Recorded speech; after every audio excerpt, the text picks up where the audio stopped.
Le président de la République, Félix Antoine Tshisekedi, a reçu en premier lieu 5 chefs coutumiers de Ghana, Mali, Kenya, Angola et la République du Congo qui ont pris part au Forum national des affaires coutumières qui s'est tenu dans la capitale de la République démocratique du Congo.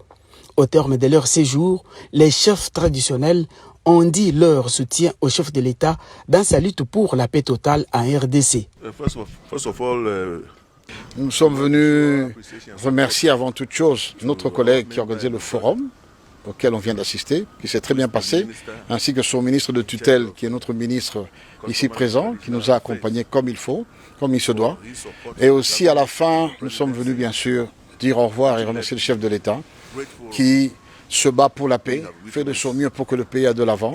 Et on lui a amené un cadeau spécial du Ghana, dont le léopard est au cœur du tissu qu'on appelle kanté, fait à la main au Ghana, et qui veut dire que le pouvoir coutumier est avec la RDC, sur tout le continent, et que le Ghana doit savoir que nous sommes ensemble. Le président doit être rassuré et être courageux.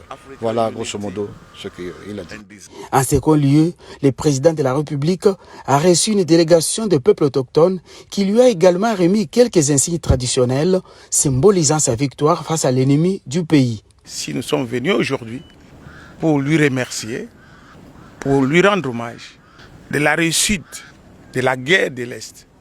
Il vient de gagner une bataille significative et nous lui avons amené l'aigle. L'aigle qui signifie un oiseau qui a la sagesse, qui vole très haut et capable de relever les défis. Nous lui avons amené la lance. Cette lance pour la protection du peuple congolais. Nous lui avons amené enfin le bouclier. Les boucliers pour le rassemblement. Le président Félix Tshisekedi a salué l'engagement des autorités traditionnelles dans la préservation des valeurs culturelles et la résolution des conflits locaux. Il les a encouragés à jouer leur rôle de médiateurs et de relais entre l'État et les communautés de base.